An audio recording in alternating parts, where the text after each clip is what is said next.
Hello everyone, চলে আসছি নতুন আরেকটি ভিডিও নিয়ে।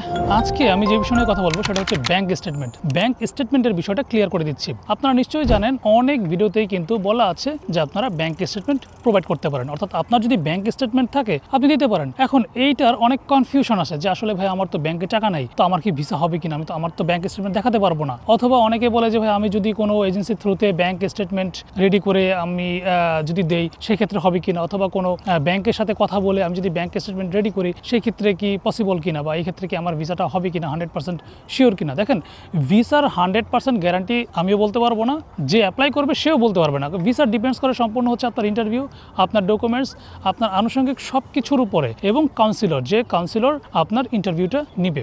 এখন ব্যাংক স্টেটমেন্টের বিষয়টা হচ্ছে যে রাশিয়াতে কিন্তু ব্যাংক স্টেটমেন্ট ম্যান্ডেটরি না।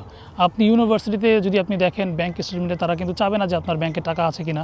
ভিসার যে ওয়েবসাইট আছে, হ্যাঁ রাশিয়ান ওয়েবসাইট, ওখানে গিয়ে দেখলেও কিন্তু আপনি এম্বাসির ওয়েবসাইটে কিন্তু আপনি পাবেন না যে ওখানে ব্যাংক স্টেটমেন্টের কথা উল্লেখ আছে। তবে হ্যাঁ, অ্যাডিশনাল ডকুমেন্ট হিসেবে আপনি দিতে পারেন। আমরা সবসময় বলে আসছি bank statement is additional document. আপনি অ্যাডিশনাল ডকুমেন্ট হিসেবে আপনি এটা অ্যাড করতে পারেন। এখন আপনার ব্যাংকে এক পয়সাও নাই বা আপনার ব্যাংক অ্যাকাউন্টই নাই, সেক্ষেত্রে আপনি ব্যাংক স্টেটমেন্ট কোত্থেকে নেবেন? আপনি চেষ্টা করবেন কোনো একটা ফেক ডকুমেন্টস তৈরি করার জন্য, আপনি চেষ্টা করবেন কারো হেল্পের জন্য। তো আমরা বলি যে আসলে এরকম ধরনের ফেক ডকুমেন্টস সাবমিট না করাটাই ভালো। ইনকেস যদি আপনি সাবমিট করেন এবং এটা পরবর্তী যদি তারা যদি এটা দেখতে পায় যে না এটা টোটাল একটা ফেক স্টেটমেন্ট, সেক্ষেত্রে কিন্তু আপনি ভিসা তো রিজেক্ট হবেই। পরবর্তী যেসব স্টুডেন্টরা যারা যাবে অরিজিনাল ডকুমেন্টস নিয়ে, তাদের ক্ষেত্রেও কিন্তু প্রবলেম হবে। আপনারা নিশ্চয়ই জানান ইতিমধ্যে বিশ্বের অনেক দেশে, ভালো দেশে এই ধরনের ভুয়া ডকুমেন্টস সাবমিট করার ক্ষেত্রে কিন্তু ভিসা রেশিও অনেক কমিয়ে দিয়েছে। ফেক ডকুমেন্টস দিয়ে শুধু প্লেসটা নষ্ট করার দরকার নেই। এখন বলি ব্যাংক স্টেটমেন্ট পরিবর্তে আসলে আপনি কি দিবেন? মেইন হচ্ছে ওরা ফাইন্যান্সিয়াল এফিডেভিট, এইটাই হচ্ছে মূলত এম্বাসি দেখে, বা এম্বাসি যে কনসুলার আছে উনি কিন্তু এইটাই দেখবে যে আপনার ফাইন্যান্সিয়াল এফিডেভিট আছে কিনা। এবং এফিডেভিটে মূলত উল্লেখ করা থাকে যে আপনার কত টাকা সম্পত্তি আছে, আপনার বাৎসরিক ইনকাম কত, বা আপনার